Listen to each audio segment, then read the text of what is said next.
400 guests, crystal chandeliers, a pregnant woman in a midnight blue gown, standing 6 feet from her husband as he leaned into the microphone and called her worthless. She didn't scream, didn't cry, didn't run, but her father stood up. Edmund Prescott, self-made billionaire, the kind of man who never raises his voice because he doesn't need to. He walked to that podium with the calm of someone who has already decided how this ends. And what he did next, no one in that ballroom will ever forget it. But here's what Garrett didn't know. His wife had already found the credit card statements. The secret hotel charges 12 miles from their home. The forged signature worth $300,000. The file on his laptop documenting her tears to steal custody of their unborn child. He thought he married a quiet woman. He married a Prescott. And Prescott, women don't break. They transform. This is the story of a woman who was called worthless by the man who was supposed to love her most, and how she became the most valuable person in the room. Stay until the end, because the moment her father speaks at that second gala will leave you speechless. Message and lesson. This story carries a truth that every woman needs to hear. Your worth is never defined by the person standing next to you. It is defined by the person standing inside you. When someone calls you worthless, that is not a fact. That is a confession. A confession that they have nothing left to offer, and walking away from someone who diminishes you is not losing. It is the most powerful thing you will ever do. If this story touched something real inside you, leave a comment and tell me. Which moment hit you the hardest? Was it the father's speech, the mechanic who chose his daughter-in-law over his own son, or the letter she wrote to her unborn baby? Share this with a woman who needs to hear it today. Someone who has been made to feel small. Someone who forgot how strong she is. And if you haven't already, hit that subscribe button and turn on notifications so you never miss a story like this one. Every week, we bring you stories about women who rise. Make sure you're here for the next one. Say that again. Edmund Prescott's voice cut through the ballroom like a blade wrapped in velvet. The champagne flutes stopped clinking. 400 guests turned their heads. The string quartet's violins trailed off one by one, leaving nothing but silence and the soft hum of crystal chandeliers above. Charlotte Prescott Aldridge stood near the edge of the stage, her hand resting on her swollen belly. 7 months pregnant, midnight blue gown, diamond earrings her mother had clasped on just 2 hours ago. She looked beautiful. She felt like she was drowning. Garrett was at the podium, her husband, the man who had kissed her forehead that morning and whispered, "You look incredible, Lottie." The man who had straightened his bow tie in the mirror and smiled at her reflection like she was the only woman in the world. Now he stood under the spotlight with a glass of scotch in his hand and a grin that didn't reach his eyes. He had been giving a toast. The annual speech honoring her father's charitable legacy. It was supposed to be gracious, warm, the kind of thing a devoted son-in-law says when 400 wealthy donors are watching. Instead, Garrett had veered off script. "My wife," he had said, swirling his drink. "Charlotte. She's many things. Beautiful? Sure. Educated? Absolutely. But let's be honest here tonight, among friends." He paused, chuckled. "Without her daddy's money, she'd be worthless." The word landed like a slap. Not a gasp, something worse, silence. The kind of silence that happens when 400 people simultaneously hold their breath and look anywhere except at the pregnant woman standing 6 feet from the podium. Charlotte's fingers tightened on the edge of the table. The tablecloth bunched under her grip. White linen, starched, perfect. Like everything else in this room that was about to shatter. The microphone fed back, a high, thin screech that matched the sound inside Charlotte's chest, a sound no one else could hear, the sound of something breaking that would never fit back together the same way. She looked across the ballroom, past the sea of tuxedos and evening gowns, past the ice sculptures and the flower arrangements that cost more than most people's monthly rent. She found her father. Edmund Prescott stood at his table, 62 years old, silver-haired, in a perfectly tailored charcoal suit. He hadn't moved, hadn't flinched. His napkin was still folded on his lap. His water glass was still in his right hand. He was looking at Garrett the way a man looks at something he's already decided to remove from existence. That stillness. Charlotte knew it well. Edmund Prescott only went still when he was about to dismantle something completely. When other men raised their voices, Edmund lowered his. When other men rushed forward, Edmund went quiet. She had watched him do it in boardrooms, watched him do it when a business partner tried to cheat him out of $12 million, watched him go perfectly, terrifyingly still, and then make one move that ended everything. He set down his water glass, smoothed his tie, stood. The room tracked him like a single organism. Edmund walked toward the podium. He didn't rush. Every step was measured, deliberate. The sound of his leather shoes on the marble floor was the only sound in the entire ballroom. Click, click, click. Garrett's grin faltered, just slightly, just enough. Edmund reached the stage, climbed the 3 steps, stood beside his son-in-law. He was 2 inches shorter than Garrett, but somehow took up twice the space. He reached out and gently, almost tenderly, took the microphone from Garrett's hand, the way you take scissors from a child, not angry, just certain. "My son-in-law," Edmund said, and his voice was warm, conversational, as if they were chatting over coffee. "My son-in-law calls my daughter worthless." He paused, let the word hang in the chandelier light. Interesting word choice from a man whose entire net worth fits in my coat pocket. A murmur rippled through the crowd. Someone near the back coughed. Edmund smiled, the kind of smile that had built a $3 billion real estate empire from nothing, the kind of smile that meant the conversation was over before the other person realized it had started. "But we'll discuss that privately," Edmund continued. "Tonight is about the children this foundation serves. Children who need hospitals, children who need books, children who need someone to tell them they have worth." He reached into his jacket pocket, pulled out a checkbook, wrote a number, held it up. $2 million additional, tonight, for the Children's Literacy Wing. The room erupted. Applause crashed like a wave. Standing ovation. Edmund had redirected 400 people's attention in under 90 seconds. He handed the microphone to the event coordinator, nodded once, and walked back to his table. Garrett stood on the stage alone, blinking. The applause wasn't for him. The spotlight wasn't on him anymore. He had been publicly neutralized without Edmund Prescott ever raising his voice. Charlotte didn't see the rest. She was already walking toward the hallway, past the waiters with their silver trays, past the women who wouldn't meet her eyes, past the men who suddenly found their cufflinks fascinating. She found the bathroom, pushed open the heavy oak door, walked past the marble sinks and the orchid arrangement and the little basket of hand towels monogrammed with the hotel's initials.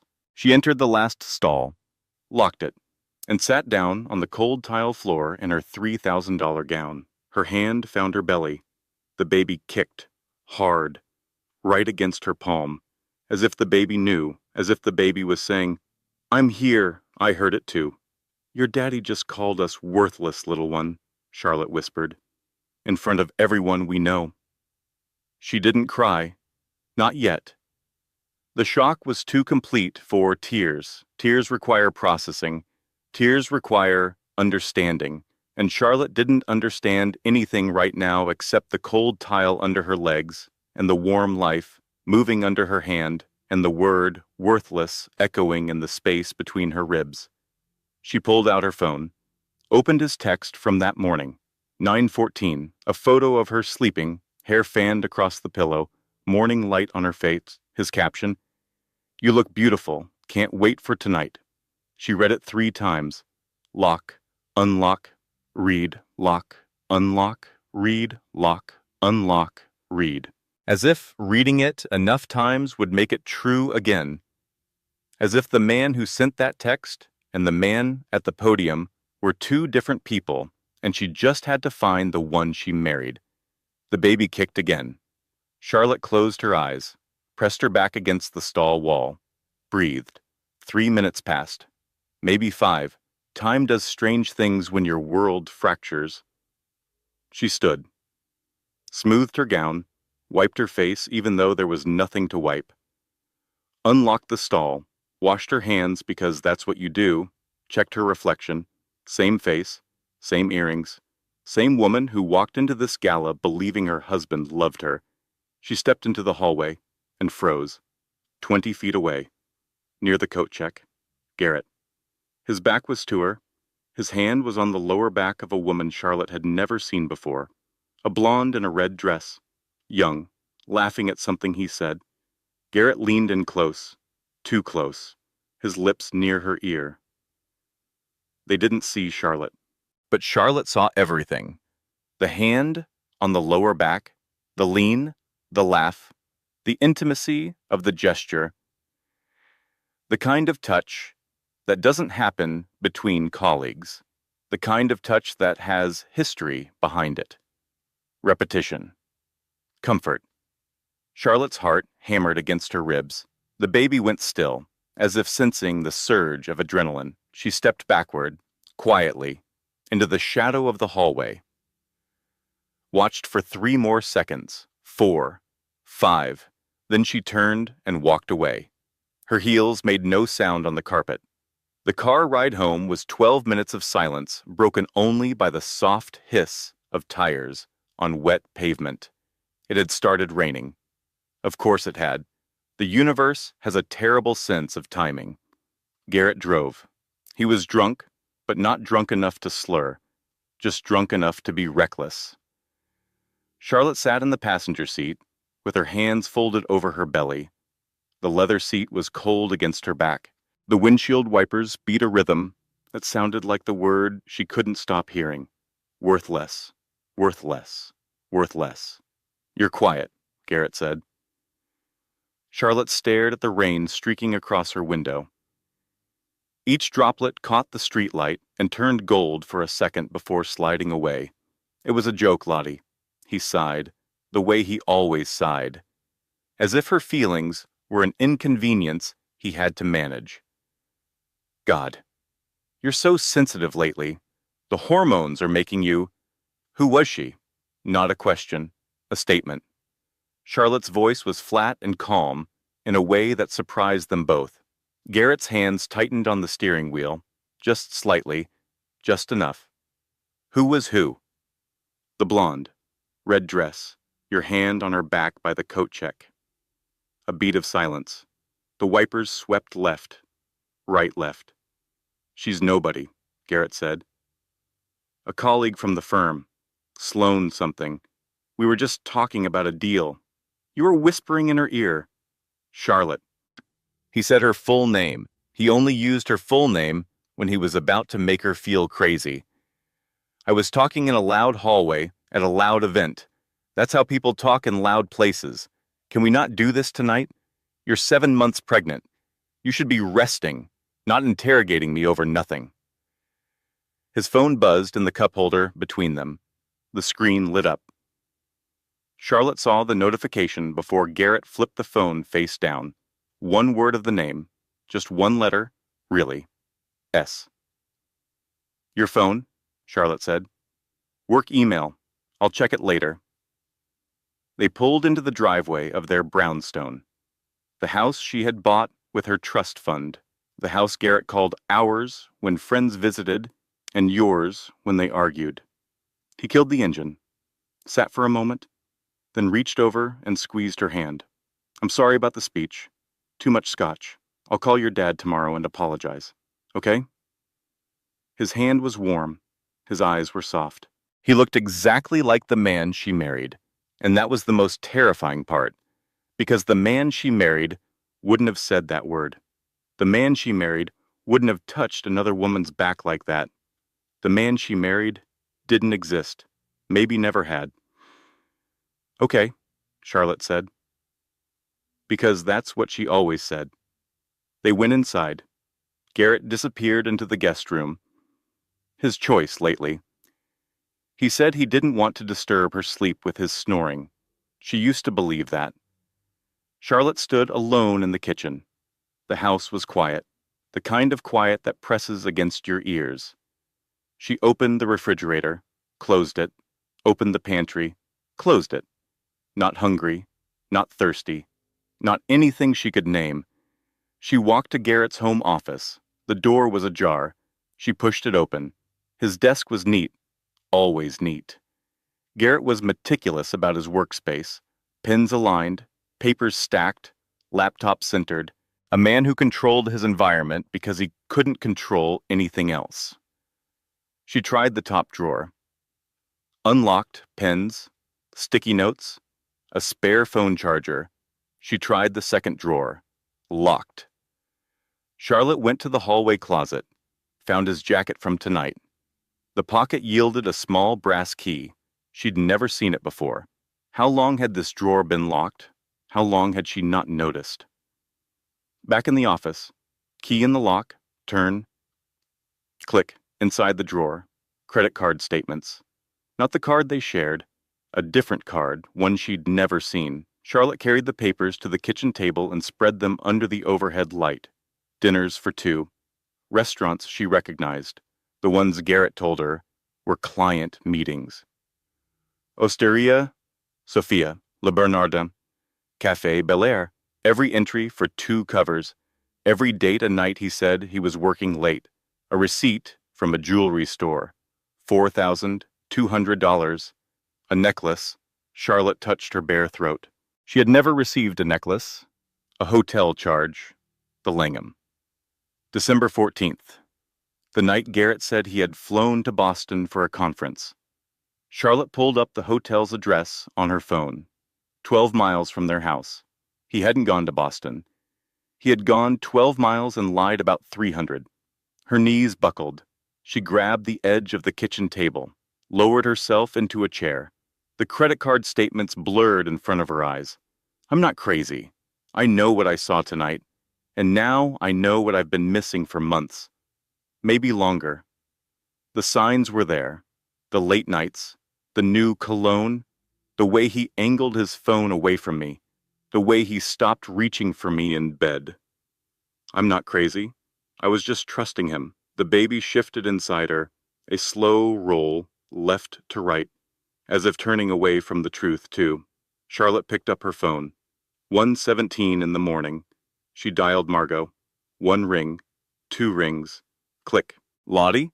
Margot's voice was groggy, but alert. Best friends answer at 1 in the morning. That's the rule. That's the unspoken contract that separates best friends from everyone else. I found something, Charlotte said. She was surprised by how steady her voice was. Credit card statements. A hotel 12 miles from here on a night he said he was in Boston. Dinners for 2 at every restaurant he told me was a client meeting. A necklace I never received. Silence. Not the thinking kind of silence. The guilty kind. Margot? More silence. Margot, you're not saying anything. She heard Margot inhale, a long, shaking breath, the kind of breath you take before you confess something that will ruin everything.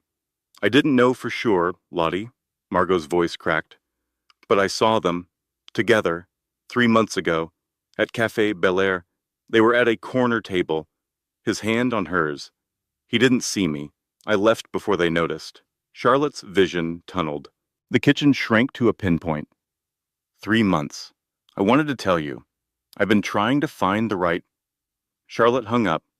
She set the phone on the table, face down, precisely in the center, the way Garrett placed his laptop, and she sat there, in the kitchen of the house she'd bought, at the table where she'd told Garrett she was pregnant, wearing the gown she'd chosen for a night that was supposed to celebrate her father's legacy. 3 months. Margot had known for 3 months. Garrett had been lying for longer than that. The credit card statements went back 18 months. 2 betrayals in one night. Her husband, her best friend. Charlotte looked down at her belly. The baby was quiet now, sleeping maybe, unaware that the architecture of its family was collapsing while it dreamed.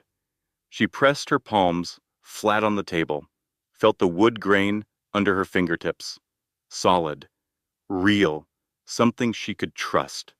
Okay, she whispered to no one. Okay.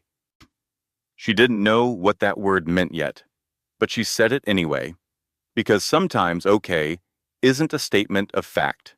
It's a decision to keep breathing when everything in your body tells you to stop.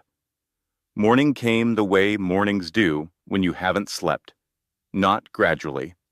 All at once, the kitchen filled with gray light and Charlotte was still at the table. The credit card statements were still spread in front of her. The coffee she'd made at 4 in the morning had gone cold in its mug, bitter, like everything else. She heard Garrett's footsteps on the stairs, the creak of the third step, the shuffle of his slippers on the hardwood. He appeared in the kitchen doorway in a t-shirt and sweatpants, rubbing his eyes, hungover but functional. "Morning, babe," he said, yawned, poured himself coffee without noticing hers was untouched. "I was thinking we could do brunch at the club. The weather's supposed to clear up." Charlotte stared at him. She studied his face the way you study a painting you've just discovered is a forgery. The brushstrokes are the same. The colors are right. But now that you know, you can see where the hand wavered, where the technique fell short, where the lie lives in the details. He looked the same. Brown hair, slightly tousled, strong jaw, the small scar above his left eyebrow from a childhood bike accident. Green eyes that used to make her feel safe. She had loved this face, had traced its lines in the dark, had watched it sleep and felt grateful. Now she watched it lie. "Sure," Charlotte said. "Brunch sounds nice." She swept the credit card statements off the table while he wasn't looking, tucked them into her purse, smiled. Garrett kissed the top of her head on his way to the shower, his lips on her hair. A habit, muscle memory, not love. She knew the difference now. While the shower ran, Charlotte sat on the bed she'd made at 5 that morning. Hospital corners, sheets pulled tight, duvet smoothed until every wrinkle was gone. She'd spent 20 minutes on it, adjusting, perfecting, folding the edges with a precision that would make a drill sergeant proud. If the bed was perfect, maybe everything else could be too. It couldn't. She knew that. But she made the bed anyway, because that's what you do when the world falls apart. You find one small thing you can control. You make it perfect. And you pretend, just for a moment, that perfection is enough. She drove to her parents' estate after brunch. Garrett didn't ask where she was going. He never did anymore. The Prescott estate sat on 14 acres in Greenwich, Connecticut. Stone walls, iron gates, a half-mile driveway lined with maple trees that turned gold in October. Charlotte had grown up here, had ridden her bicycle down this driveway, had fallen and scraped her knee on this gravel, and run crying to her father, who picked her up and said, "Prescotts fall down, sweetheart, then they get up." She parked in the circular drive and let herself in through the kitchen door. The house smelled like fresh bread.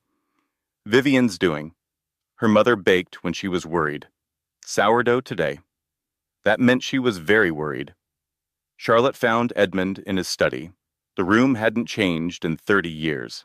Mahogany desk, Built-in bookshelves, floor to ceiling, a leather chair that had molded to Edmund's shape over decades of late-night reading, the grandfather clock in the corner ticking its steady, patient rhythm.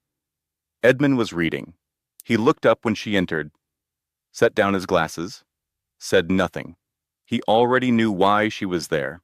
Charlotte sat in the leather chair opposite his desk, the one she'd sat in since she was 5 years old. Her feet used to dangle. Now they touched the floor, but the feeling was the same. Safety. The smell of old books and pipe tobacco. Edmund had quit smoking 15 years ago, but the leather never forgot. She placed the credit card statements on his desk. Edmund put his glasses back on. Read each one, slowly, methodically, the way he read contracts, the way he read anything that mattered. He didn't speak, didn't react. His face was stone. When he finished, he folded his glasses, set them on the desk, aligned them with the edge, a habit Charlotte had inherited. The need for order when everything is chaos. "What do you want to do?" Edmund said. Not what he would do, not what she should do, what she wanted to do. This was how Edmund raised her, to make her own choices, to own her own decisions. He never swooped in, never fixed things without permission. He gave her the tools and the space, and then he waited, even now. Even when every fatherly instinct must have been screaming at him to destroy Garrett Aldridge with a single phone call. "I don't know yet," Charlotte said. Edmund nodded. "Take your time." The grandfather clock ticked. Talekt, ticked. Outside, the gardener's shears clipped the hedges. A normal sound. A safe sound. Charlotte closed her eyes and let herself be 5 years old again, just for a minute. The chair held her. The room held her. The ticking clock counted seconds that didn't hurt. "He's been cheating on me," she said. "At least 18 months, maybe longer." "I know," Edmund said quietly. Charlotte opened her eyes. "You know?" "I suspected. After the gala last night, I made a phone call. A man who calls his pregnant wife worthless in public has something larger to hide. Cruelty that bold is always covering something." He paused. "I'm sorry I was right." Vivian found Charlotte in the garden an hour later. Her mother moved through the rose beds in a cream cashmere sweater and gardening gloves that had never touched actual dirt. Vivian Prescott was 59 years old and looked 45. She carried her beauty the way old money carries wealth. Effortlessly, invisibly, as though it had always been there and always would be, they walked the grounds together, mother and daughter. Their shoes crunched on the gravel path. The September air smelled like cut grass and impending rain. Vivian didn't offer advice. Instead, she told a story. 30 years ago, Vivian said, your father had a business partner, Richard Holloway. They built their first development together, a shopping complex in Stamford, 50-50 split. One day your father discovered Richard had been skimming profits, not much, 3%. But over time, it added up to nearly $2 million. Charlotte listened. The gravel crunched. Your father didn't confront him, Vivian continued. Didn't yell, didn't threaten. He went quiet. For 6 weeks, he gathered information, documented every discrepancy, built a case so airtight that when he finally sat Richard down, there was nothing to argue. No defense, no excuse, or shishot. Richard signed over his share of the company that afternoon. Vivian stopped walking, turned to her daughter. Your father doesn't get angry, darling. He gets us strategic, and he taught you to do the same. Charlotte returned home at 4 in the afternoon. The house was quiet. Garrett was at the gym, or wherever he actually went when he said he was at the gym. His phone sat on the kitchen counter, charging, face up. It buzzed. Charlotte looked. A text from SW. She picked up the phone. Garrett didn't use a passcode. He never had. The confidence of a man who believed he was smarter than everyone around him. The message was still on the lock screen. Last night was close. She almost saw us. We need to be more careful. Missing you already. Charlotte's throat tightened, but her hands didn't shake. Something had shifted inside her. Somewhere between the cold bathroom tile last night and her father's study this morning, the grief had begun to harden into something else. Not anger, not yet. Something colder, clearer. The beginning of a plan she didn't have words for yet. She photographed the text, then scrolled through his messages with SW dozens, hundreds, going back months, pet names, plans, promises. She photographed everything. Then she opened his email and found something far worse than an affair. Garrett had been in communication with a divorce attorney, a man named Philip Kessler, specializing in high net worth separations. The emails went back 6 months. Garrett wasn't just cheating. He was planning to leave her, but not before securing his claim to Prescott family money through the baby. Custody leverage, community property arguments, financial claims through paternal rights. Every email was calculated. Strategic, cold. Charlotte set the phone down, exactly where she'd found it. Same angle, same position. She wiped her fingerprints with her sleeve. The shower started upstairs. Garrett was home. She hadn't heard him come in. She sat at the kitchen table, folded her hands, and waited for him to come downstairs so she could smile at him across the dinner she would cook. Because the most dangerous thing a woman can do when she discovers the truth is pretend she hasn't. The forensic accountant's name was Helen Drucker. She was 53, silver-haired, and had the demeanor of someone who had spent 3 decades finding money that men had tried to hide. She sat across from Edmund and Charlotte in Russell Pennington's law office on a Tuesday morning, 4 days after the gala. "Your husband has been systematic," Helen said. She laid out spreadsheets on the conference table, color-coded, highlighted, annotated.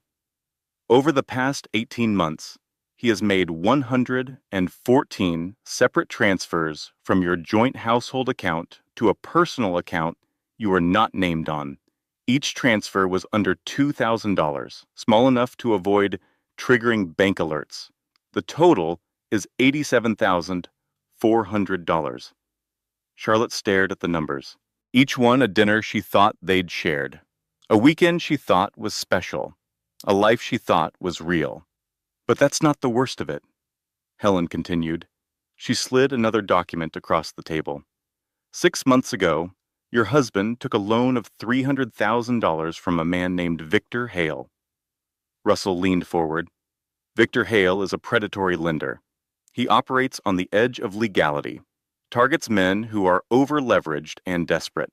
His interest rates are criminal, and his enforcement methods are worse. The loan paperwork, Helen said, pointing to a highlighted section, lists your husband's expected inheritance through marriage as collateral. Charlotte read the line, then read it again. Expected inheritance through marriage. Her family's wealth, her father's life's work, reduced to collateral, on a loan from a predator. But Helen wasn't finished. There's a supplementary document attached to the loan agreement. She slid it across. A co-guarantee form. It bears your signature, Charlotte. It claims you co-signed the loan and pledged Prescott family assets as security. Charlotte looked at the signature, her name, her handwriting, except it wasn't. The C was wrong. Charlotte always looped her C. This one was angular, sharp, close enough to fool a lender who wasn't looking carefully, not close enough to fool the woman whose name it was. I didn't sign this, Charlotte said. We know, Russell replied. That's forgery. A federal offense. The tears were gone now. Something hotter replaced them. Charlotte stood up, walked to the window, looked down at the street 14 floors below. People walked to lunch, carried briefcases, checked their phones. Normal people, living normal lives. while hers detonated in a conference room above them. He wasn't just cheating, he was engineering her destruction. Every time she cried and he said, "You're being hormonal," he was writing it down. She had found a file on his laptop labeled C Behavior Log. Dates, incidents, quotes taken out of context. He was documenting her emotional responses during pregnancy to build a custody case, making her look unstable, erratic, unfit. Every argument she started because something felt wrong, documented. Every night she couldn't sleep and wandered the house, noted. Every time she asked him where he'd been and he called her paranoid, recorded. He was making her look crazy, and she'd been helping him do it. "What do we do?" Charlotte said. Not a question, a command. Edmund, who had been silent throughout the presentation, put on his reading glasses, reviewed every document one more time. Then he took out his phone and made 3 calls. The first was to Russell. Prepare everything: divorce filing, asset protection, criminal referral. The second was to the forensic accountant. I want a complete trace on Victor Hale's organization, every entity, every connection. The third he took in another room. Charlotte didn't hear it. When he returned, his expression hadn't changed, but something in his eyes had sharpened. The look of a man who had identified a problem and already designed the solution. "He made one mistake, sweetheart," Edmund said. "He forgot whose daughter you are." That evening, Charlotte called Douglas Aldridge, Garrett's father. The conversation she dreaded most. Douglas picked up on the second ring. His voice was rough. Working-class Ohio, a man who had spent 40 years under the hoods of other people's cars. Charlotte had always liked him. He was kind in a way that was simple and real. He sent birthday cards that arrived on time. He asked about the baby with genuine excitement. He called Charlotte sweetheart and meant it. "I'm calling to ask you something," Charlotte said. "And I need you to be honest with me, Douglas."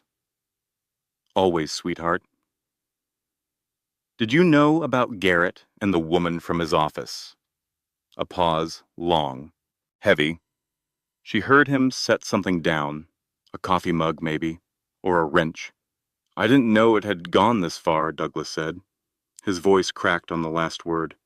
"He brought a girl to the shop last spring, introduced her as a friend, Sloane. Pretty girl, young. The way she looked at him, I recognized it. His mother used to look at other men the same way when she thought I wasn't watching." He cleared his throat. "I raised him better than this, Charlotte. Or I thought I did. His mother leaving when he was 9. But it broke something in him, but that's an explanation. It's not an excuse, and I want you to know that." Charlotte gripped the phone. Her throat ached. "I'm so sorry," Douglas said. "I'm so sorry my son did this to you. I deserved better than this. My baby deserves better than this." The thought came clear and unbidden, not as a question, not as a hope, as a fact, simple and bright and unshakable. She thanked Douglas, hung up, sat in the quiet of her living room, and made a decision. She wouldn't confront Garrett, not yet, not until everything was in place. Instead, she would become the wife he expected, warm, compliant, unsuspecting. She would watch him relax, watch him think he'd won, study his patterns, when he left, where he went, what he said, who he texted. She smiled at him across the dinner table that night, asked about his day, laughed at his joke about a coworker, passed him the bread basket with both hands, and the whole time she was memorizing him. Not as a wife memorizes a husband, as a detective memorizes a suspect. The tells, the lies, the micro-expressions that gave him away. Because that's what he was now, not her husband, not her partner, her opponent. And Charlotte Prescott had been raised by the best strategist in the business. 3 days later, Margot showed up at the front door. Mascara streaked down her cheeks, rain in her hair, shaking. I need to tell you everything, Margot said. All of it. Even the parts you don't want to hear. Charlotte opened the door wider and let the last person who owed her the truth walk in.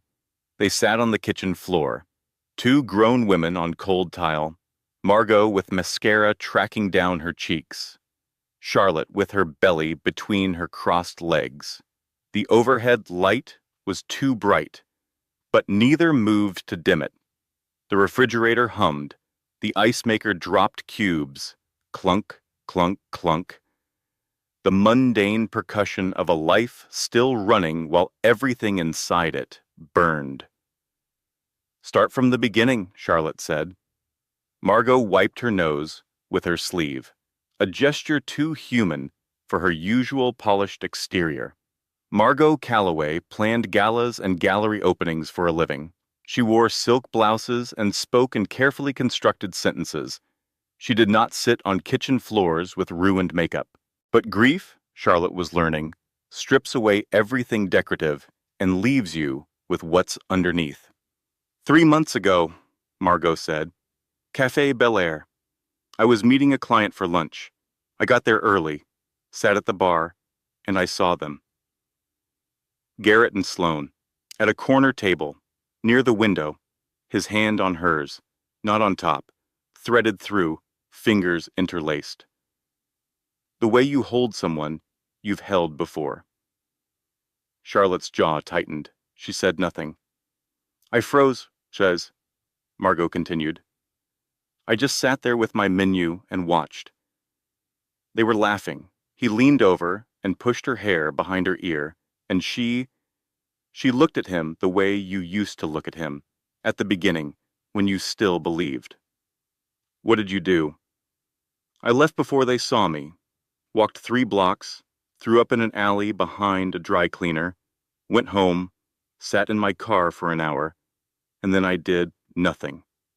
The word nothing landed heavy on the kitchen tile between them.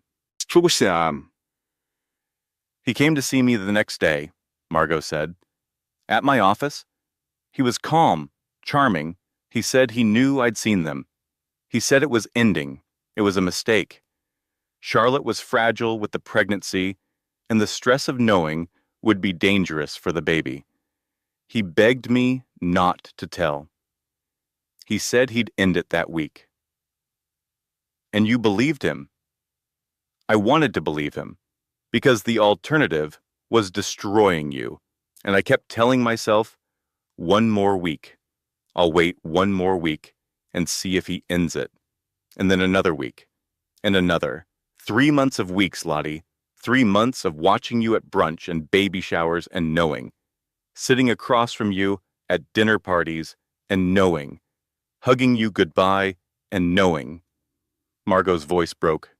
I was a coward. I chose the easy path and called it protecting you, but I was protecting myself.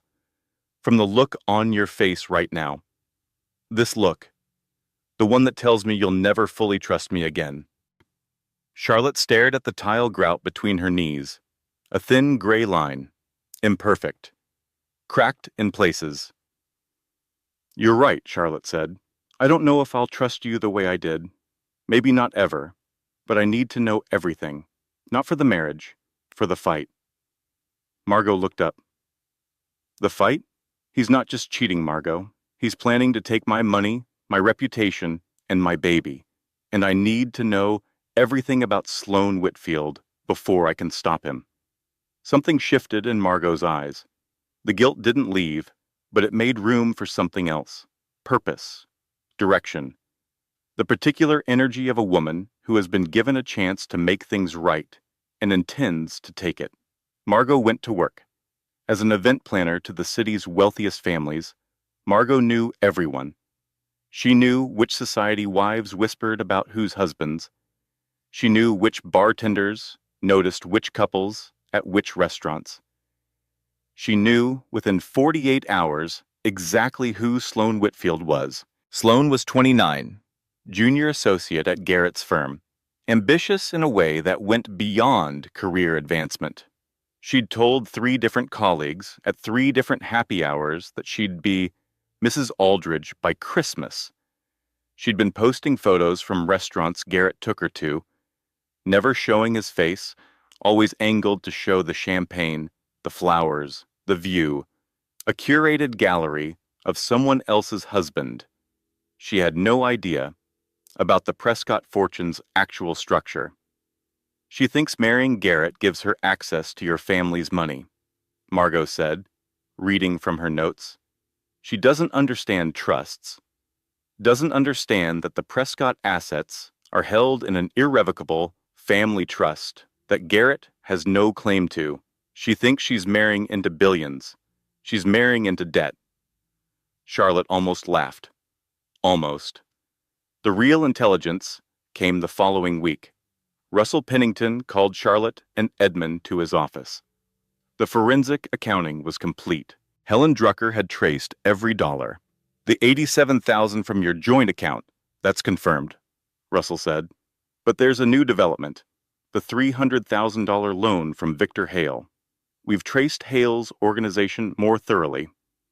He spread documents across the conference table. Charlotte leaned forward. Victor Hale isn't just a predatory lender, Russell explained. He's connected to a network of individuals who specialize in hostile positions against family-held businesses. The loan to Garrett wasn't random. Hale targeted him specifically because of the Prescott connection. Edmund's expression didn't change, but his hand stopped halfway to his coffee cup. Hale's strategy, Russell continued, is to lend to men who are over-leveraged and married into wealth. When they default, and they always default, Hale uses the forged co-guarantee documents to pursue claims against the family assets. He's done this 7 times in the past decade. 3 cases settled quietly. 4 are still in litigation. Charlotte processed this.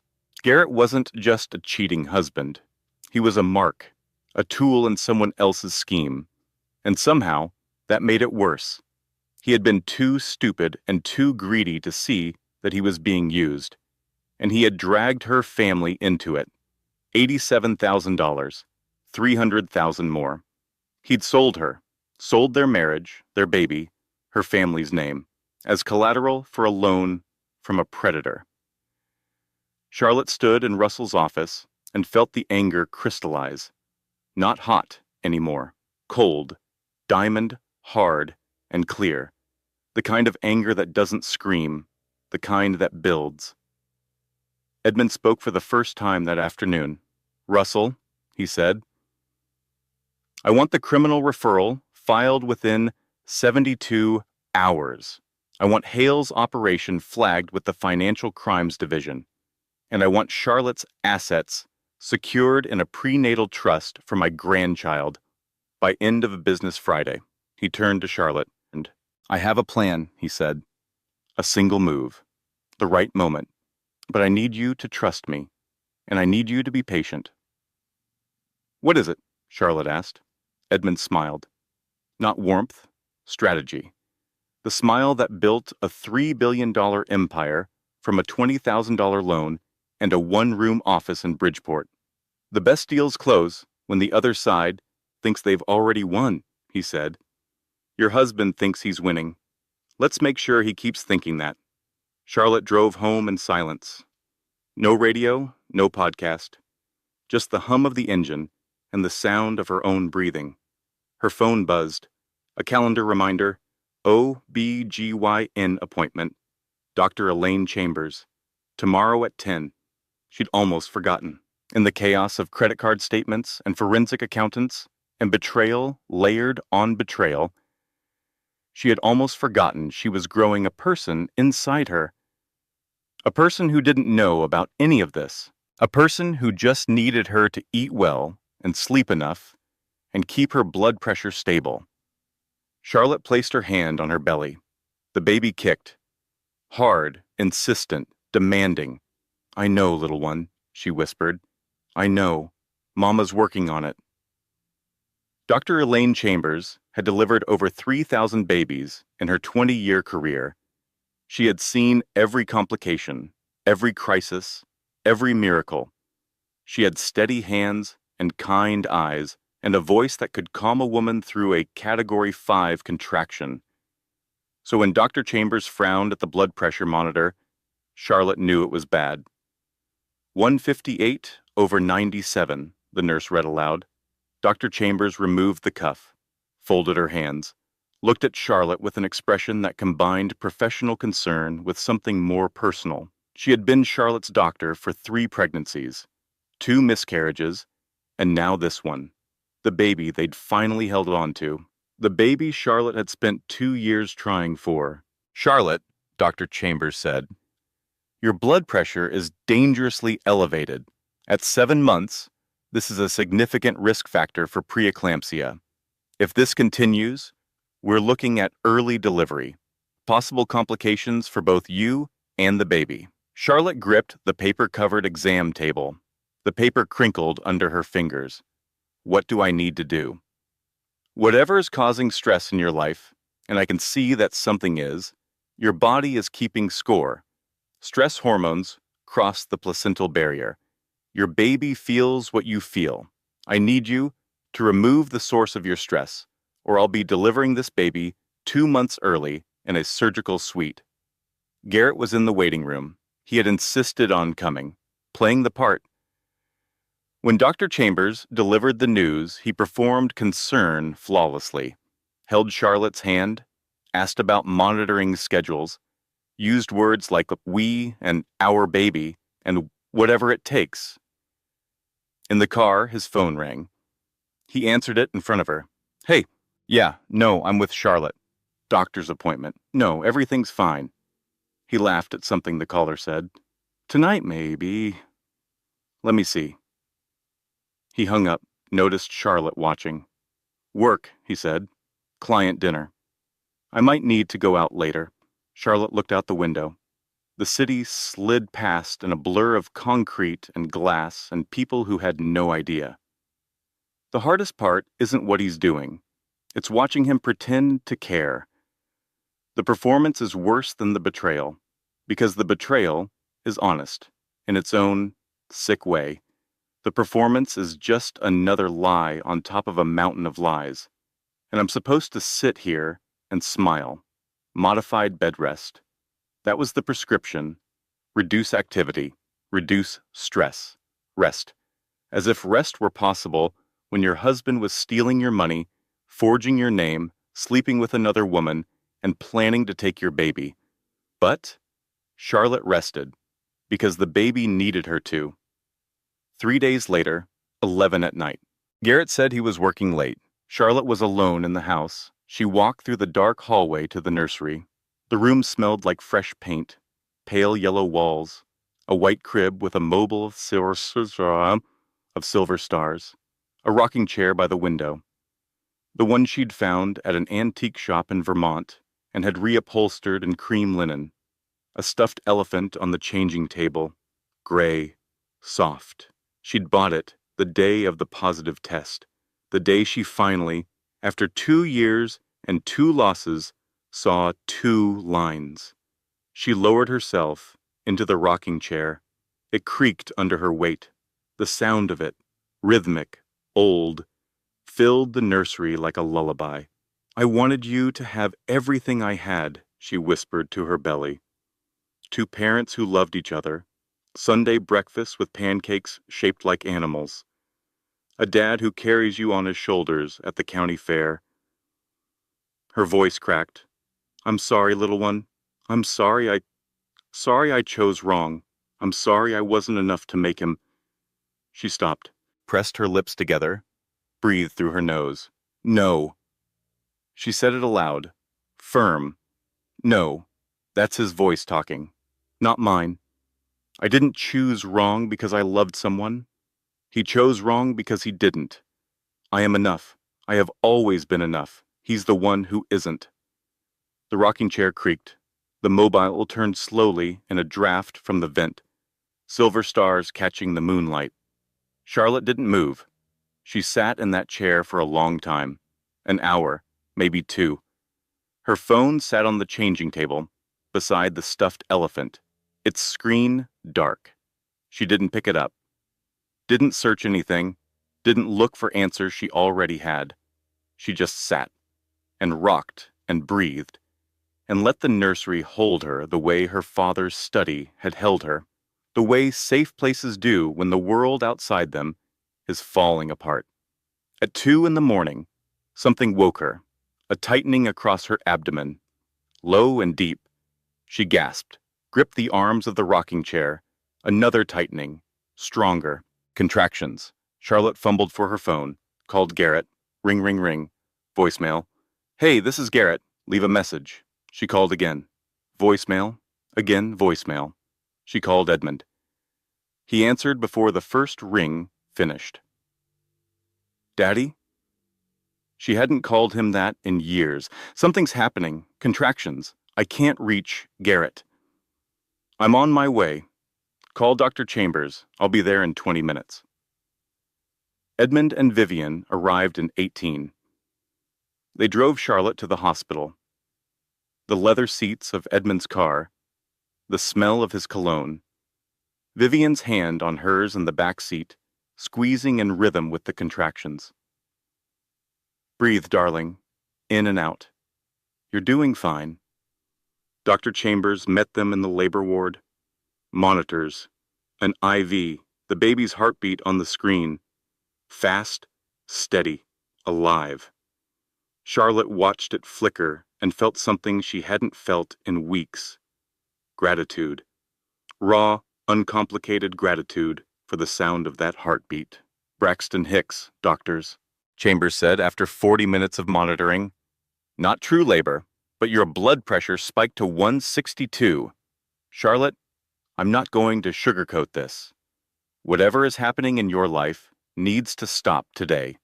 Your body cannot sustain this level of stress and maintain this pregnancy safely. Charlotte nodded. She was too tired to speak.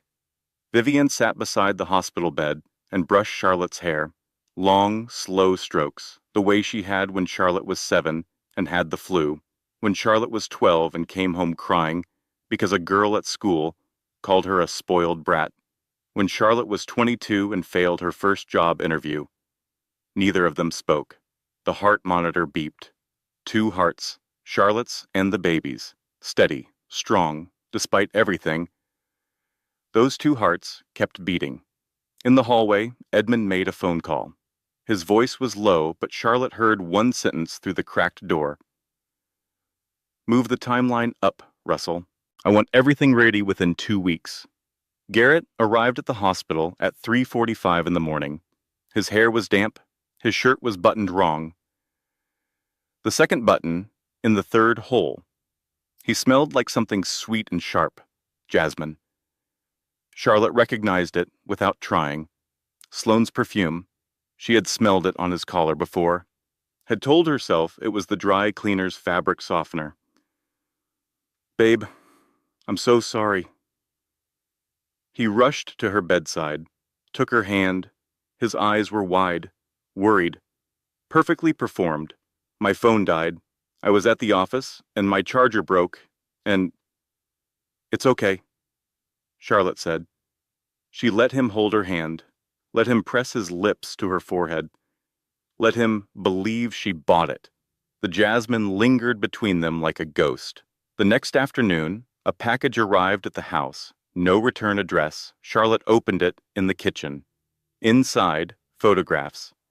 Garrett and Sloane at restaurants, in a car, walking into a hotel, intimate, unmistakable, each one time-stamped, going back 11 months, before the pregnancy, before the gala, before Charlotte had any reason to suspect. At the bottom of the stack, a typed note on plain white paper. He doesn't deserve you. Everything you need is here. Charlotte spread the photos on the kitchen table, looked at each one, her husband's face in each frame, smiling, relaxed. The face of a man living a life she wasn't part of. She turned the note over, blank. Who had sent this? Russell Pennington called Charlotte on a Thursday morning. We've identified the source of the anonymous photographs, he said. The private investigator who took them is licensed in Ohio. His client paid in cash and personal checks. The checks were drawn on an account belonging to Douglas Ray Aldridge. Charlotte set down her tea. Douglas? Garrett's father. He hired a private investigator, out of his own savings. He's been building this file for 2 months. Charlotte sat with this for a long time. Douglas Aldridge, the man who changed oil and rotated tires in a 2-bay garage in Dayton, Ohio. A man who probably took home $60,000 in a good year, who wore flannel shirts and work boots and called everyone friend. A man who had spent his retirement savings on a private investigator to document his own son's betrayal. To protect a daughter-in-law he barely knew, because it was the right thing to do. Charlotte called Douglas that evening. She sat on the porch. The air was cool. Autumn was coming early this year. The maple tree in the yard was just starting to turn. Green at the center, gold at the edges.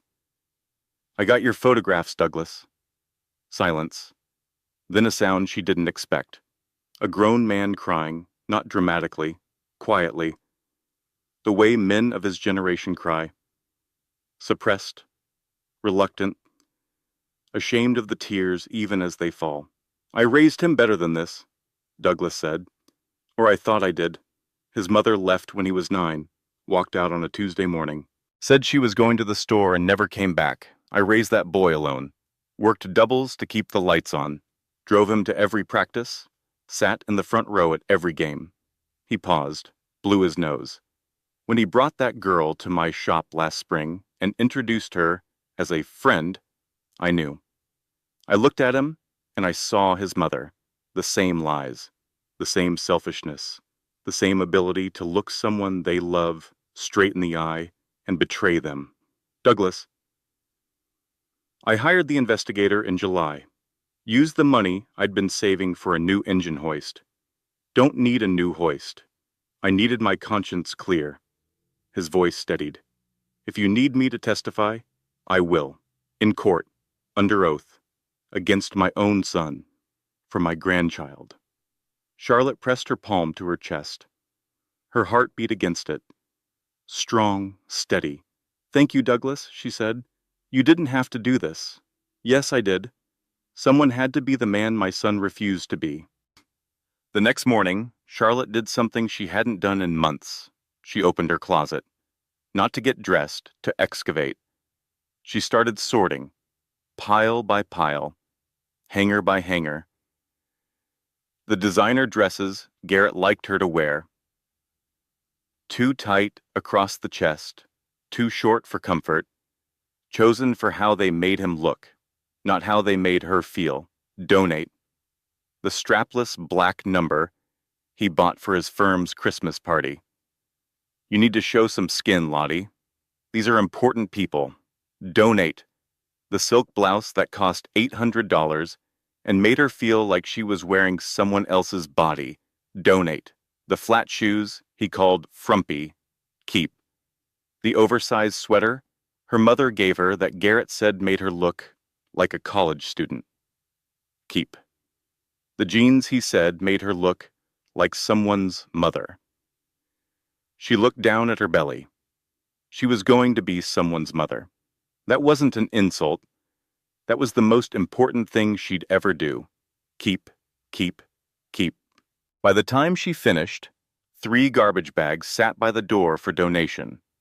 Her closet was half empty, but for the first time, everything in it belonged to her. That afternoon, Charlotte went to the Prescott Foundation office. She hadn't been there in months. Garrett hadn't wanted her working during the pregnancy. You should be resting, Lottie. The foundation can survive without you. Another way to isolate her. Another way to make her small. The office was on the 12th floor of a glass tower downtown.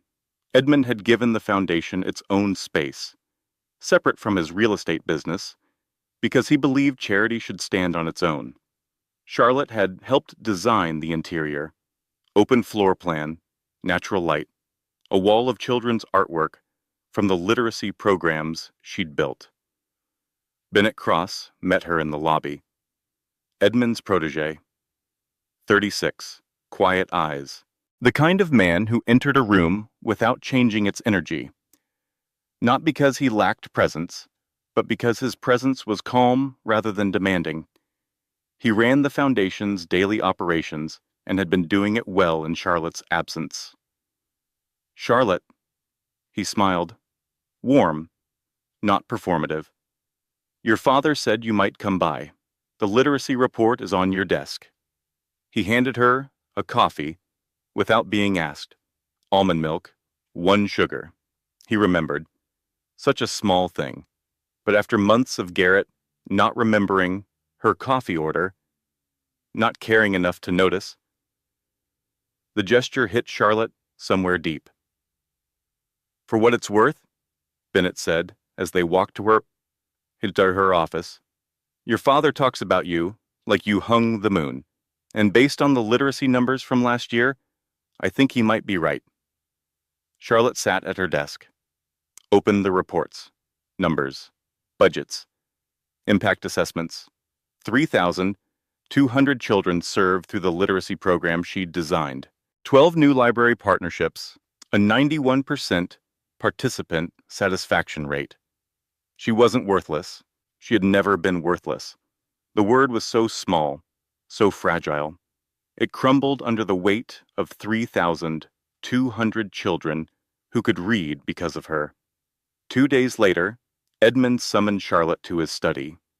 Everything was ready. Russell had prepared the legal documents, the divorce filing, the asset protection orders, the criminal referral for forgery and fraud, the forensic accounting report, Douglas Aldrich's photographs, Charlotte's screenshots of Garrett's texts and emails. But Edmund had one more piece of information. The forged co-guarantee on Victor Hale's loan, Russell said. We've had it analyzed by 2 independent handwriting experts. Both confirm it's not Charlotte's signature. Both are prepared to testify. The federal prosecutor's office has accepted the referral. Garrett is looking at forgery charges. Minimum 2 years. Suddenly, Charlotte absorbed this. Her husband could go to prison, the father of her unborn child. Are you sure? She asked Edmund. Not asking for permission, asking for certainty. Sweetheart, Edmund said, he forged your name. He stole your money. He used your pregnancy to manipulate you. He put your life and the baby's life at risk. He brought a predatory lender to our family's doorstep. Certainty isn't the question. The question is timing. He leaned forward. There will be one final event. The Foundation's emergency fundraiser for children's hospitals. 2 weeks from Saturday, every important person in the city will attend, and that is where Garrett Aldrich will learn the price of calling my daughter worthless. Charlotte looked at her father, at his steady eyes, his folded hands, the grandfather clock ticking behind him. Okay, she said. And this time, the word meant something. Charlotte spent the next 2 weeks becoming the woman Garrett thought she was. Quiet, grateful, obedient. She cooked his favorite meals, rubbed his shoulders when he came home, laughed at his jokes, complimented his tie. Each kindness was a brick in a wall he couldn't see. Each smile was a lock on a door he didn't know was closing. Behind the scenes, everything moved with precision. Russell filed the divorce papers, sealed by the court, not yet served. Charlotte moved her personal assets into a prenatal trust for the baby, supervised by Russell and co-signed by Edmund. The trust was ironclad. Garrett would have no claim. The forensic accountant froze the joint accounts and flagged the unauthorized transfers. Garrett's access was restricted, but not severed. Enough to notice something was wrong, not enough to trace it back to Charlotte. The criminal complaint moved through the federal prosecutor's office. Forgery, fraud, wire fraud related to the loan documentation. A U.S. Marshal was assigned to serve the papers. Edmund coordinated the timing with a general's patience. Everything would happen at once, at the gala, in public, because Edmund understood something about men like Garrett. Their power existed only in the shadows. Drag them into the light, and they had nothing. 3 days before the gala, Garrett's credit card was declined at lunch. Charlotte knew this because Margot was there. At the restaurant, 2 tables away. Not a coincidence. Margot had been tracking Garrett's lunch schedule for a week. He tried 3 times, Margot reported by phone. Then he excused himself to the bathroom, probably calling the bank. Sloan paid for lunch. You should have seen his face. Garrett came home that evening, agitated, but hiding it. He checked his phone constantly, opened his laptop, closed it, checked his phone again. "Everything okay?" Charlotte asked from the kitchen. Gentle, concerned. "Fine," he said. "Just some bank thing. Security review or something. Happens sometimes." "I'm sure it's nothing," Charlotte replied. "Oh, by the way, so, are you excited about Saturday? The foundation gala. Daddy's been planning something special." He looked up, relaxed slightly. "Yeah, sure. Should be a good night." Charlotte dried a dish, set it in the cabinet, aligned it with the others, and smiled. The night before the gala, Charlotte stood in front of her bathroom mirror. 8 months pregnant now, the final stretch. Dark circles under her eyes that no concealer could hide. Hair she hadn't styled properly in weeks. Hands that were slightly swollen. Feet that ached by noon. She looked at herself, really looked, not through Garrett's eyes. The eyes that saw a body to control, a fortune to steal, a woman to diminish, not through society's eyes. The eyes that measured worth in dress size and dinner party performance, through her own eyes. "There you are," she whispered to her reflection. "I've been looking for you." The woman in the mirror didn't look worthless. She looked tired. She looked fierce. She looked like someone who had walked through fire and discovered she was fireproof. She went to the nursery, sat in the rocking chair, took out a sheet of stationery and a pen. Not a text, not an email, a letter, in ink, on paper, because some things need to be written by hand. The pen scratched against the paper. The nursery was quiet. Moonlight came through the curtains and painted stripes across the carpet. Charlotte's handwriting was steady, clear. "Dear little one," she wrote, "by the time you read this, you'll know the story, or some version of it. The version I tell you will leave out the worst parts and keep the best ones. Here's what I want you to know right now, before you arrive, before everything changes again." She wrote 3 pages, about strength, about worth, about the difference between being loved and being owned, about Prescott women and what they're made of. She folded the letter into 3 parts, tucked it into the pocket of the stuffed elephant on the changing table, the gray one, the soft one, the one she bought the day she saw 2 lines. "Someday," she whispered, "I'll read this to you, and you'll know your mama was brave, even when she didn't feel brave, especially then." Gala morning, Charlotte stood in her bedroom, 3 dresses laid on the bed. 2 were Garrett's choices. Designer, tight, low cut, chosen to display her like a trophy. The 3rd was the one she and Vivian had picked together last week. Cream-colored, floor-length, empire waist that draped over her belly like flowing water. Elegant, powerful. Hers. She chose the cream. Vivian arrived to help her dress. She clasped a diamond necklace around Charlotte's neck. A cascade of small stones that caught the light like captured starlight. "This was my mother's," Vivian said. "She wore it the day she told your grandfather she was leaving him for your real grandfather, the man she actually loved. The man who deserved her." Vivian met Charlotte's eyes in the mirror. Prescott women don't break, Charlotte. We transform. Charlotte arrived at the Grand Regent Hotel at 6:45. The ballroom was already filling. 600 guests tonight, larger than the usual annual gala. Edmund had expanded the invitation list. He wanted witnesses. The room was magnificent. Crystal chandeliers, white roses on every table, a string quartet playing Vivaldi. The same ballroom where, 4 weeks ago, Garrett had called her worthless. Charlotte walked in with her head high and her hand on her belly. The baby kicked, once, twice, as if to say, I'm ready to. Edmund was already there. Silver suit, navy tie, standing near the podium, reviewing notes with the event coordinator. He looked up when Charlotte entered. Their eyes met across the room. He nodded. Just once. Just slightly.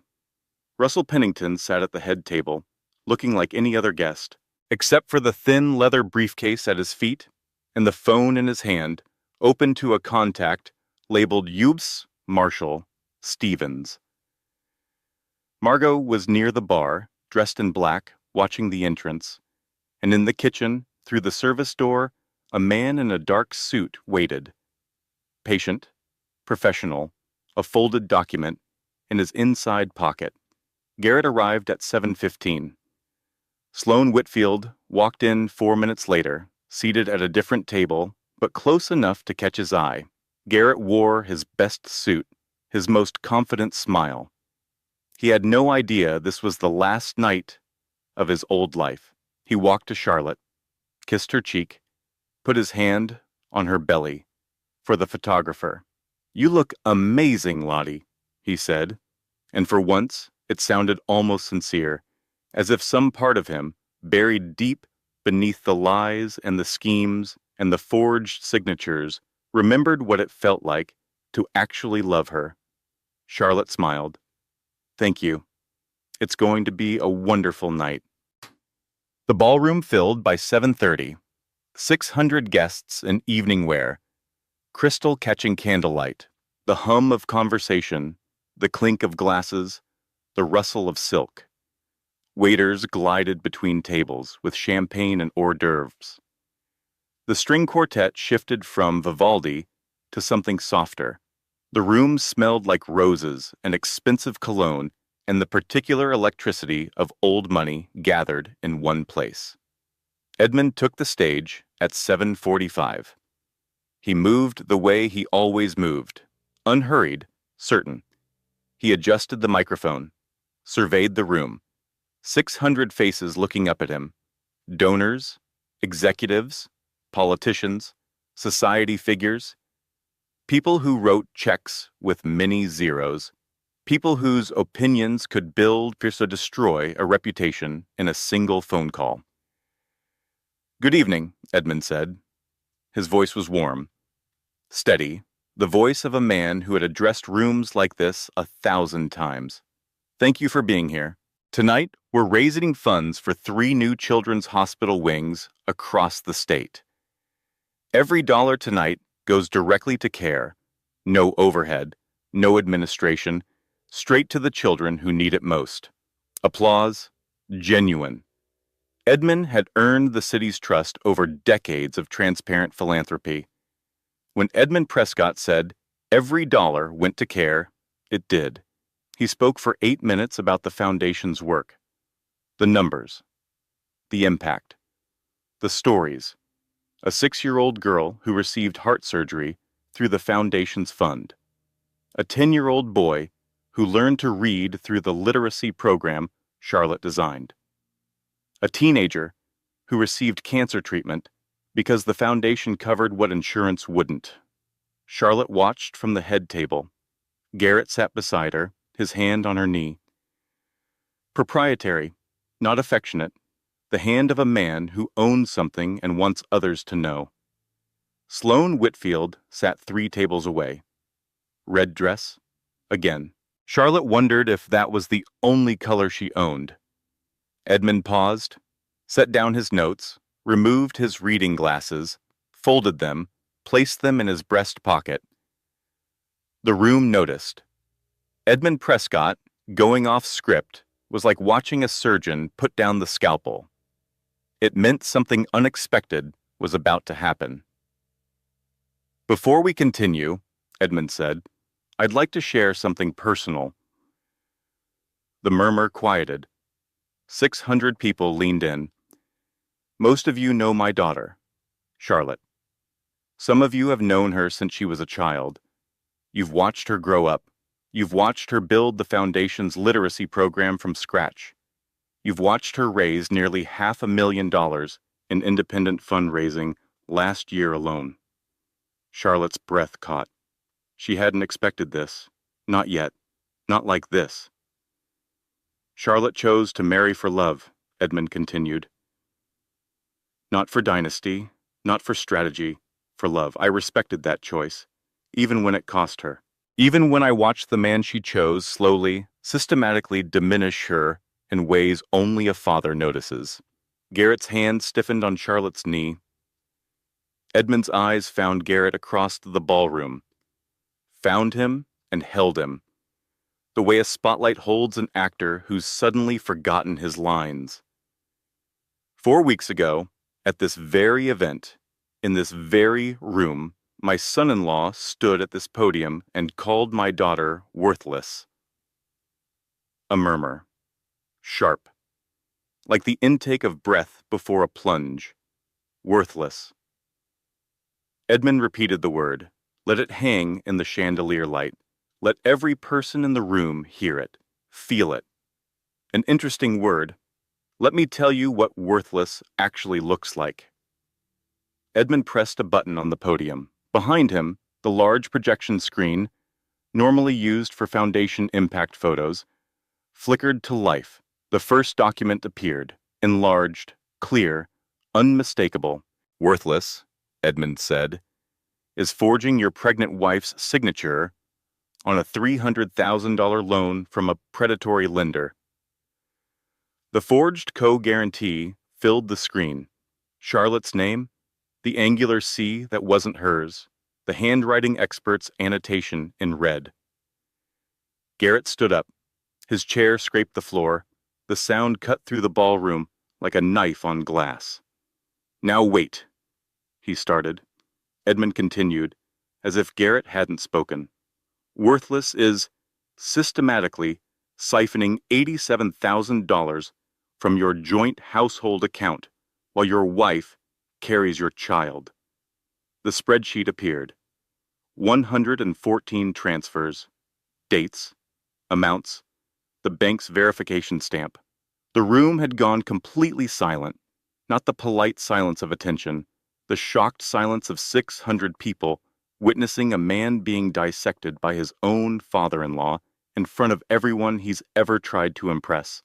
"Worthless," Edmund said, and his voice dropped lower, quieter, more devastating for its softness, "is documenting your pregnant wife's emotional responses to create a false narrative of instability, to build a custody case, to take her child."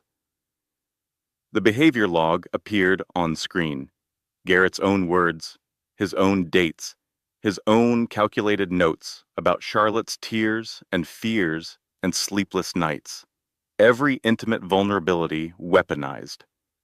Charlotte looked at Garrett. His face was white. His mouth was open. His hands hung at his sides like he'd forgotten how to use them. "And worthless," Edmund said, straightening to his full height, "is bringing your mistress to your father-in-law's charity gala and thinking no one would notice." Every head in the room turned toward Sloane Whitfield. She sat frozen in her red dress, a deer in 600 headlights. Her wine glass trembled in her hand.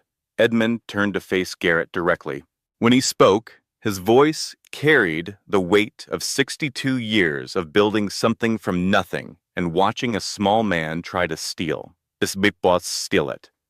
You married my daughter and thought you married her money. You were wrong. Charlotte's worth has nothing to do with me. She built this foundation's literacy program from the ground up. She has personally raised $467,000 for children's hospitals this year. She carries your child while you plot to take everything from her." He paused. The grandfather clock in the hallway outside ticked into the silence. "Charlotte Prescott is the most valuable person in this room, and you, Garrett, are the only worthless thing at this table." 600 people didn't breathe. Garrett looked wildly around the room, searching for an ally, a sympathetic face, someone, anyone, who might believe him. He found nothing but the reflected light of his own exposure. He straightened his tie, a reflex. The gesture of a man who has lost everything and reaches for the only thing he can still control. "This is... You can't just..." Garrett sputtered. The service door opened. The man in the dark suit stepped forward. "Garrett Michael Aldridge?" The voice was professional, calm, final.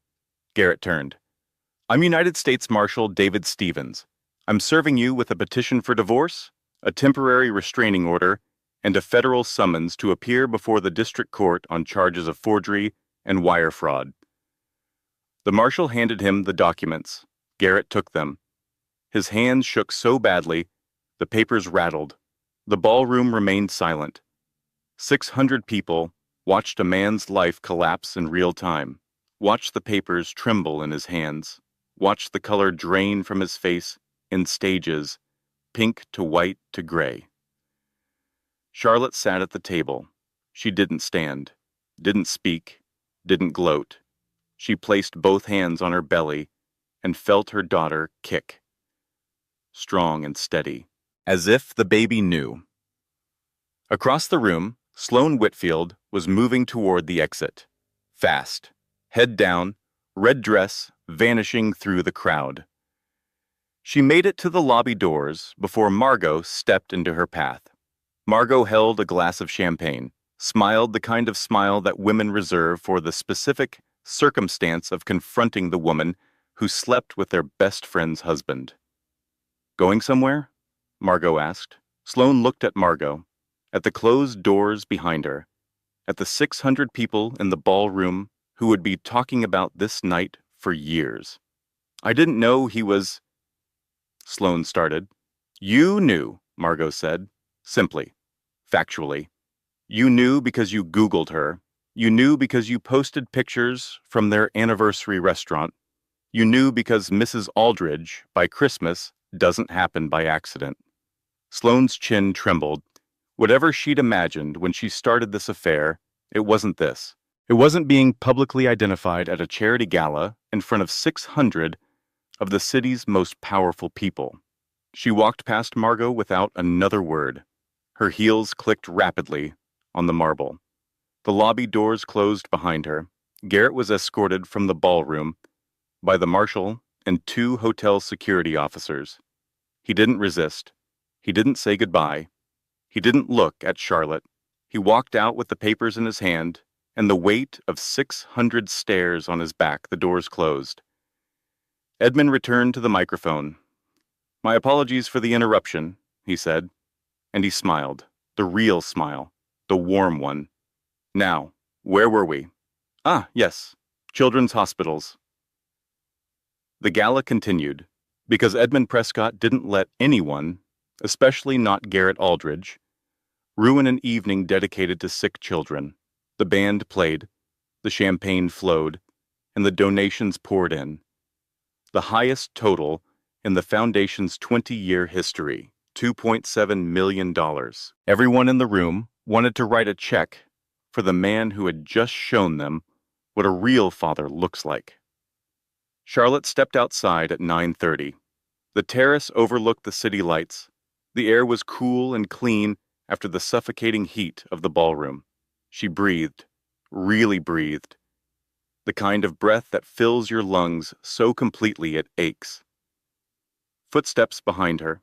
She turned. Bennett Cross stood in the terrace doorway. He held a glass of water, not champagne, water. "Thought you might need this," he said. Held it out. Charlotte took it. Drank. Felt the cold water trace a line down her chest. "Are you okay?" Bennett asked. Charlotte looked at the city, at the lights stretching to the horizon, at the dark spaces between them, at the sky above, where 3 stars were visible, despite the light pollution. "You know what's strange?" she said. "I thought I'd feel triumphant. I thought I'd feel vindicated. But I just feel—" She searched for the word. "Free." Bennett nodded. He didn't try to fill the silence, didn't offer wisdom or comfort or a shoulder. He just stood beside her and let the word breathe. "I think I'm going to be okay," Charlotte said, and for the first time in months, she believed it. 1 week later, Charlotte sat on the porch of her brownstone. The air had turned. October now. The maple in the yard was fully gold. Leaves drifted down like slow-motion confetti, settling on the walkway in patterns that looked almost intentional, as if the tree were decorating for something. Garrett was gone. Not metaphorically, physically, legally, completely gone. He'd been removed from the house by court order within 24 hours of the gala. His belongings, the suits, the watches, the cologne that smelled like someone else's story, had been packed by a moving service and sent to a storage unit. The guest room he'd chosen to sleep in was empty now. Charlotte had repainted it, soft green, a reading room, hers. He was staying at a motel off the highway, room 112. Margot knew the number because the desk clerk was a friend of a friend. Sloane had broken it off the morning after the gala, packed her things, and transferred to a branch office in another state. Turned out, Mrs. Aldridge, by Christmas, had a different timeline when Mrs. Aldridge didn't come with billions attached. Garrett's firm had terminated him within 48 hours of the fraud charges becoming public. Financial services companies don't keep employees who forge signatures. It's bad for the brand. Victor Hale's operation was under investigation by the Financial Crimes Division. Russell had forwarded the forensic accounting to the federal prosecutor. 7 other families, 7 other forged documents. Garrett was the thread that unraveled the whole thing. The prosecutors were grateful.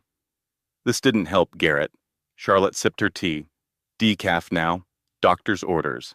She watched the leaves fall and felt something she hadn't felt in months, maybe years. Nothing. Not sadness, not anger, not relief, just nothing. The kind of nothing that comes after a storm. The eerie, gentle stillness when the wind dies and the rain stops, and the world is just wet and quiet and clean. The doorbell rang. Charlotte set down her tea and opened the door. Douglas Aldridge stood on her porch. He wore a clean flannel shirt. The nicest one he owned, she guessed. His work boots were polished. He held a Tupperware container in one hand and a folded bundle in the other. "I drove 16 hours, he said. Might have gotten a speeding ticket in Pennsylvania. Haven't checked." Charlotte opened the door wider. "Come in, Douglas." He stepped inside, looked around the brownstone as if seeing it for the first time. He probably was. Garrett hadn't invited his father often. Douglas didn't fit the image Garrett was constructing. They sat at the kitchen table. Douglas placed the Tupperware between them. "Chicken soup," he said. "My mother's recipe. She made it every time something went wrong. When my wife left, when the shop flooded, when Garrett broke his arm at Little League." He paused. "Figured this qualifies." Charlotte opened the container. The smell hit her immediately. Rich. Warm. The kind of smell that doesn't come from a recipe so much as from a history, from a woman standing at a stove, from decades of ordinary kindness repeated until it becomes extraordinary. "And this," Douglas said, unfolding the bundle. A baby blanket, cream-colored, hand-knitted, slightly uneven in places, soft from years of storage and careful washing. "My mother made this for her first grandchild," Douglas said. "She died before she got to meet one. I've been keeping it in a cedar chest for 20 years. It was always meant for this baby. Garrett doesn't get to ruin that too." Charlotte held the blanket, pressed it to her face. It smelled like cedar and wool and a grandmother she would never meet, but somehow, through this blanket, already knew. "Thank you, Douglas," she whispered. "You don't need to thank me," he said. "You need to know that there's at least one Aldridge who turned out decent, and your baby is going to know that too." On Saturday, Margot came over. They sat on the porch with decaf coffee and a box of pastries from the Italian bakery on 7th Street. The kind with custard inside and powdered sugar that gets on your fingers and your shirt and somehow your left eyebrow. They didn't talk about Garrett for the first 20 minutes. They talked about Margot's sister's dog, who had eaten an entire sofa cushion. They talked about the new Thai restaurant that allegedly gave someone's husband food poisoning. They talked about nothing, and it was the best conversation Charlotte had in months. Then the silence came, the natural one, the one that settles between two people who have something real to discuss and are gathering the courage. "I'm not going to pretend it didn't happen," Charlotte said. "What you did. The 3 months." Margot nodded. She set down her coffee. Her hands were steady, but her eyes were not. "I know. I understand why you did it. I even believe you thought you were protecting me. But understanding isn't the same as trusting. And trust is going to take time. I know that too. I'm not ready to call you my best friend again. Not yet. But I'm ready to call you my friend. And I'm ready to see if we can build from there." Margot's eyes filled. She blinked rapidly, pressed her lips together, nodded. They didn't hug, but Charlotte pushed the pastry box toward Margot, and Margot took one. And they sat on the porch in the October sun and ate pastries with powdered sugar on their fingers. That was enough for now. People ask me if I'm angry. I was. God, I was furious. The kind of fury that doesn't sleep and doesn't eat and replays every lie on a loop at 3 in the morning. But anger is exhausting, and I have a baby to grow, so I chose to be strategic instead. Turns out, clarity is more powerful than rage. Rage makes you swing wild. Clarity makes you aim. Monday morning, the Prescott Foundation office. Charlotte at her desk by 8:30. The literacy report needed review. The hospital wing proposals needed signatures. The quarterly donor newsletter needed editing. Normal work, important work. The kind of work that reminds you that your hands were made for building, not for ringing. Bennett knocked on her open door at 10 with a cup of tea. Almond milk, 1 sugar. "The Children's Hospital Board wants to name the new wing," he said. "They're asking for your input." "The Prescott family wing," Charlotte said without hesitation. "Not the Edmund Prescott wing." "No, family. Because that's what it's about. Not one person. The whole family. Including the newest member." She rested her hand on her belly. Bennett smiled. He lingered for a moment in the doorway. Not awkwardly. Comfortably. The way someone lingers when they enjoy where they are. "For what it's worth," he said, "I think worthless is the last word anyone in this city would use to describe you, especially after Saturday night." Charlotte looked up. His eyes were warm, unguarded. He wasn't performing, wasn't strategizing, wasn't trying to impress. He was just a man standing in a doorway, telling a woman something true. "Thank you, Bennett," she said. He nodded, turned to leave, then stopped. "The donor newsletter," he said. "You misspelled rehabilitation on page 3. 2 B's." Charlotte laughed. A real laugh.